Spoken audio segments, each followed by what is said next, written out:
Hola, hola chicos, ¿cómo están? Espero que estén bien. Regreso desde mucho tiempo. Estaba en un descanso muy largo y por la cuarentena.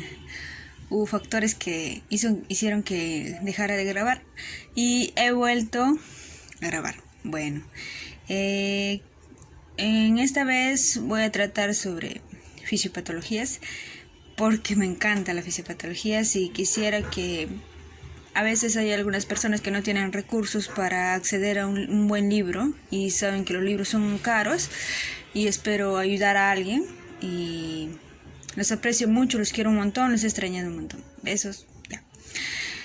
Ya, vamos a empezar. Ya, bueno chicos, vamos a seguir. Bueno, lo que les iba a decir, que yo siempre le pongo intensidad a cada lectura porque siempre hay palabras nuevas, hay conocimiento que te impacta, ¿no? Hay conocimiento que es realmente interesante y espero que cuando estudien solamente escuchen este audio y pues se analicen. Todas las palabras que no sepan, buscan en el buscador de Google y así todo lo que no sepan siempre es clave, ¿no? Cuando no sabes una palabra siempre se arruina una oración o eso, no llegas a entender bien. Ya bueno, vamos a ver. Durante la mayor parte de nuestra historia, a los seres humanos les ha interesado cómo funciona su cuerpo. Los textos de los antiguos egipcios, indios y chinos describen los intentos de sus médicos para tratar las enfermedades y devolver la salud, aunque algunos remedios antiguos como el estiércol de camello y el polvo de cuernos de carnero pueden parecer extraños. Aún utilizamos otros como las sanguijuelas y las sustancias químicas derivadas de las plantas medicinales. La forma en que usamos estos tratamientos cambió a medida que aprendíamos más sobre el cuerpo humano. Para tratar las enfermedades y las lesiones de manera adecuada debemos primero comprender el cuerpo humano en estado de salud. La fisiología es el estudio del funcionamiento normal de un organismo vivo y las partes que lo componen, incluidos sus procesos químicos y físicos. La palabra fisiología significa literalmente el estudio de la naturaleza. Esto lo mencionó Aristóteles en el año 384 o variando a 322 a.C. Utilizó el término en este sentido amplio para describir el funcionamiento de todos los organismos vivos, no solamente en el del cuerpo humano. Pero Hipócrates, hacia el año 460 o 377 a.C., considerado el padre de la medicina, usaba el término fisiología como el significado del poder curativo de la naturaleza. Y por lo tanto la disciplina se asoció más estrechamente con la medicina.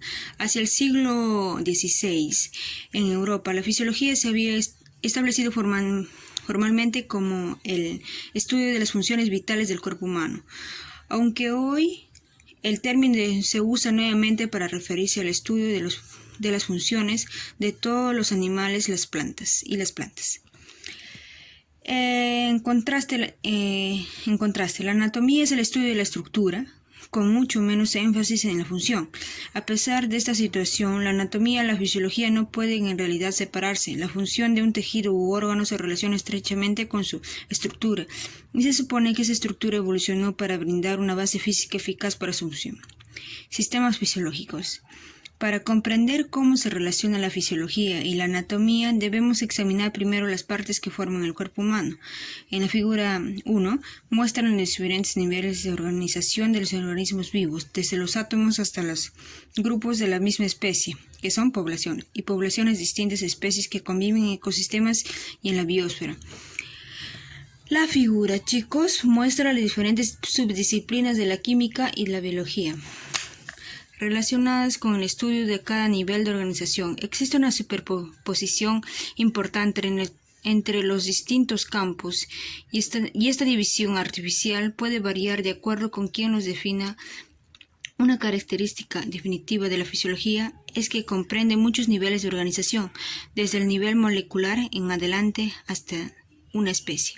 En el nivel más bajo, los átomos de los elementos se se unen para formar moléculas, la unidad estructural más pequeña capaz de llevar adelante los procesos vitales es la célula. Las células son un conjunto de moléculas separadas del entorno por una barrera llamada membrana celular o plasmática. Los organismos simples están formados por una sola célula, pero los complejos tienen muchas de ellas, con especializaciones estructurales y funcionales diferentes. Los grupos de células que llevan a cabo funciones relacionadas se conocen como tejidos, tejer. Los tejidos forman unidades funcionales y estructurales llamadas órganos herramienta, que es una herramienta, ¿no? Órgano, herramienta. Y los grupos de órganos integran sus funciones para crear sistemas y aparatos. La figura 1,2 es un esquema que muestra la interrelación de la mayoría de los 10 sistemas y aparatos del cuerpo humano. En el cuadro 1, que en el anterior se mencionó, el sistema tegumentario, que es la piel, un recubrimiento constituido por la piel, es una barrera protectora que para el medio interno del cuerpo del medio externo, que separa, ¿no?, el medio interno con el medio externo, el mundo exterior. El sistema musculoesquelético brinda soporte y movilidad al cuerpo. 4 aparatos intercambian material entre los medios interno y externo. El aparato respiratorio intercambia gases, el aparato digestivo toma nutrientes y agua y elimina el desecho en el aparato urinario. Remueve el exceso de agua y materiales del desecho en el aparato reproductor. Y el aparato reproductor produce óvulos o espermatozoides. Los 4 sistemas y aparatos restantes se extienden por todo el cuerpo. El aparato circulatorio distribuye las materias bombeando la sangre por los vasos. Los sistemas nerviosos y endocrino coordinan las funciones orgánicas. Nótese que la figura los muestra como algo continuo, más que como 2 sistemas separados. ¿Por qué? Porque a medida que hemos aprendido más sobre la naturaleza integradora de las funciones fisiológicas, los límites entre ambos sistemas se han hecho más borrosos. El único sistema que no se muestra en la figura 1,2 es el difuso sistema inmunitario. Las células inmunitarias, sistema inmunitario. Las células inmunitarias se ubican de manera de intersectar los materiales que pueden ingresar a través de las superficies de intercambio o de una herida en la piel y protegen el medio interno de los invasores extraños. Además, los tejidos inmunitarios se asocian estrechamente con el sistema circulatorio porque van juntamente con la sangre, que son los glóbulos blancos, ¿no? Y enzimas inmunitarias y proteínas. Bueno, chicos, estábamos hablando hace rato del cuadro número 1 y vamos a explicar. Aquí está el cuadro número 1. ¿Lo ven? Ya. Figura 1. Niveles de organización y sus campos de estudio relacionados. Por ejemplo, en los átomos, que es lo más pequeño del cuerpo humano, lo estudia la química juntamente con las moléculas. Y las células lo estudia la biología molecular. Tejidos, biología celular. Y la fisiología estudia los órganos, sistemas y aparatos, organismos, poblaciones de una especie, ecosistemas diferentes especiales, de diferentes especies, y biosfera estudia la ecología. Y aquí tenemos que la fisiología abarca desde las moléculas, células, tejidos, órganos, sistemas y aparatos, organismos, poblaciones de una especie. ¿Ya ves? Ya, chicos, seguimos. Y aquí tenemos la figura número 2, que es sistema tegumentario, o sea, la piel, sistema nervioso, sistema endocrino. Lo dividen en 2, ¿no? Con sistema nervioso, aquí sistema endocrino. Sistema musculoesquelético, que es todo lo que son fibras, células que se llaman fibras. Aparato circulatorio, donde la sangre da vueltas y vueltas. Aparato respiratorio, el pulmón o el alveolo da oxígeno hacia la célula, donde el glóbulo rojo tiene la hemoglobina de captar el oxígeno. Y aparato digestivo, por aquí entra la comida. Y aparato excretor. Aparato reproductor tenemos y aparato urinario. Ya, chicos. Funciones y procesos. Función y procesos son 2 conceptos relacionados en fisiopatología. La función de un sistema o un evento fisiológico es es el porqué de ese sistema o evento. ¿Por qué existe el sistema y por qué ocurre el evento? Eso siempre hay que preguntarnos en la fisiología. Esta manera de pensar acerca de un tema se denomina enfoque teológico de la ciencia. Por ejemplo, la respuesta teológica o la pregunta de por qué los glóbulos rojos de la sangre transportan oxígeno es porque las células necesitan oxígeno y los glóbulos rojos lo llevan hasta ellas. Esta respuesta explica la razón por la cual los eritrocitos, o sea, los glóbulos rojos, transportan oxígeno, pero no dice nada sobre cómo lo hacen. Por el contrario, los procesos fisiológicos o mecanismos son el cómo de un sistema. El enfoque mecanicista, o sea, el cómo funciona. El enfoque mecanicista de la fisiología examina los procesos. La respuesta mecanicista a la pregunta ¿por qué los glóbulos rojos transportan oxígeno? El oxígeno se une a las moléculas de hemoglobina que están presentes en los glóbulos rojos. Esta respuesta muy concreta explica exactamente cómo ocurre el transporte de oxígeno, pero no dice nada sobre la importancia del transporte de oxígeno para el animal vivo. Los estudiantes a menudo confunden estos dos enfoques de pensamiento sobre la fisiología y las investigaciones han demostrado que incluso los estudiantes de medicina tienden a responder las preguntas con explicaciones teológicas, ¿no? Teleológicas, cuando la respuesta más apropiada sería una explicación mecanicista. A menudo esto ocurre porque el profesor pregunta ¿por qué ocurre un evento fisiológico? Cuando en realidad se quiere saber cómo ocurre un evento fisiológico, el más complejo, ¿verdad? El paso a paso de un proceso. Conocer los dos enfoques ayudará a evitar esta confusión. Aunque la función y el proceso parecen ser las dos caras de una misma moneda, es posible estudiar procesos especialmente en los niveles celular y subcelular, sin comprender su función en la vida del organismo. A medida que el conocimiento de la biología se hace más complejo, los científicos a menudo se ven tan abocados al estudio de procesos complejos que no pueden dar un paso atrás y ver la importancia de esos procesos en las células, sus sistemas y aparatos o el animal vivo. Uno de los papeles de la fisiología es integrar función y proceso de una sola imagen completa. Homeostasis. Cuando pensamos en funciones fisiológicas, a menudo consideramos su importancia adaptativa, es decir, ¿por qué determinada función ayuda al animal a sobrevivir en una situación particular? Por ejemplo, los seres humanos somos animales grandes, móviles y terrestres, y nuestros cuerpos mantienen un contenido de agua relativamente constante, a pesar de vivir en un entorno seco y muy variable. ¿Qué estructuras y mecanismos han evolucionado en nuestra anatomía y fisiología para permitirnos sobrevivir en este entorno hostil? La mayoría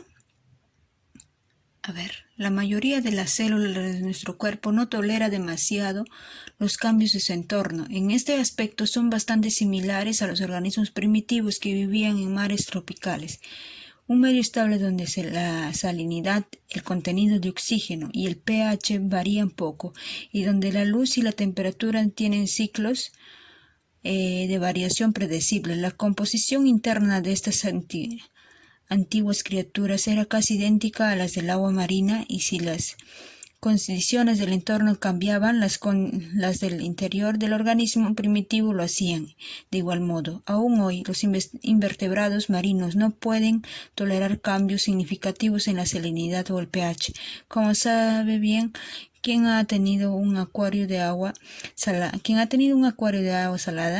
antes como ahora, muchos organismos marinos dependían de la constancia de su medio externo para mantener su medio interno en equilibrio.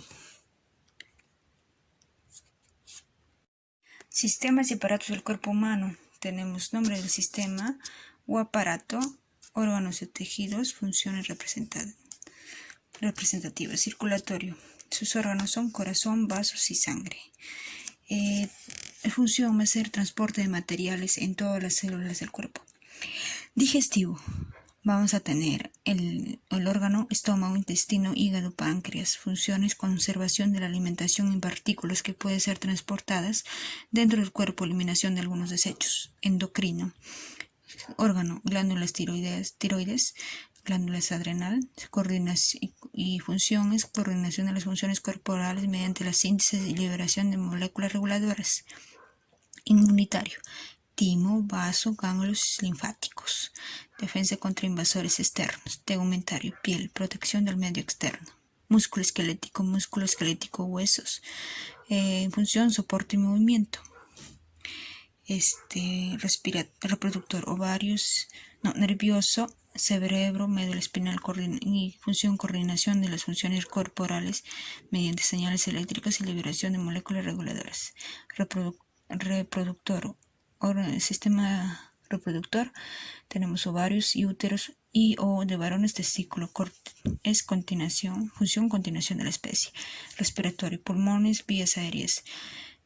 Función, intercambio de oxígeno y dióxido de carbono entre los medios interno y externo. Urinario, riñones y vejiga. Mantenimiento del agua y los solutos del medio interno, eliminación de los desechos. Pero a medida que los organismos evolucionan y migraron de los antiguos mares a los estuarios y luego al agua dulce y a la tierra, encontraron medios externos altamente variables. La lluvia diluyeron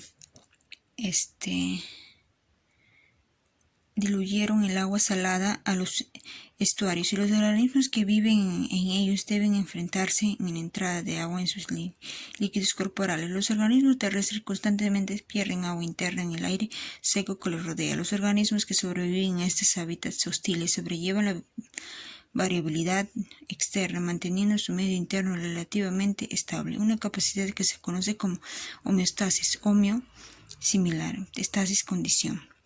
El medio interno acuoso de los animales multicelulares se llama líquido extracelular. Extra, por fuera de. Un mar interior celular sirve como transición entre el medio externo del organismo y el líquido intracelular. El interior de las células es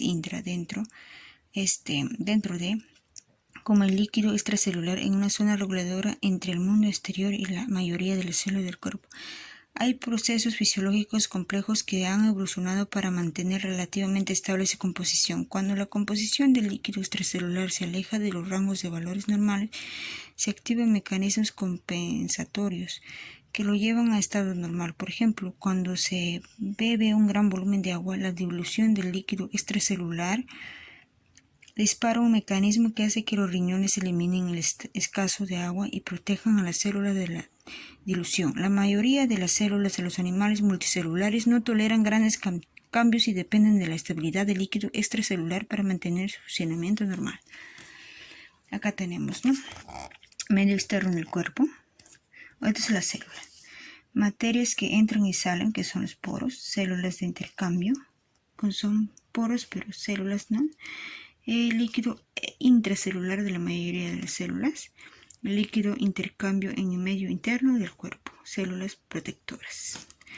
Figura 3. Relaciones entre los medios interno y externo de un organismo. Pocas células del organismo son capaces de intercambiar materiales con el medio externo. La mayoría de ellas está en contacto con el medio interno, formando por el líquido extracelular. El concepto de un medio interno relativamente estable fue desarrollado por el médico francés Claude Bernard a mediados del siglo XIX.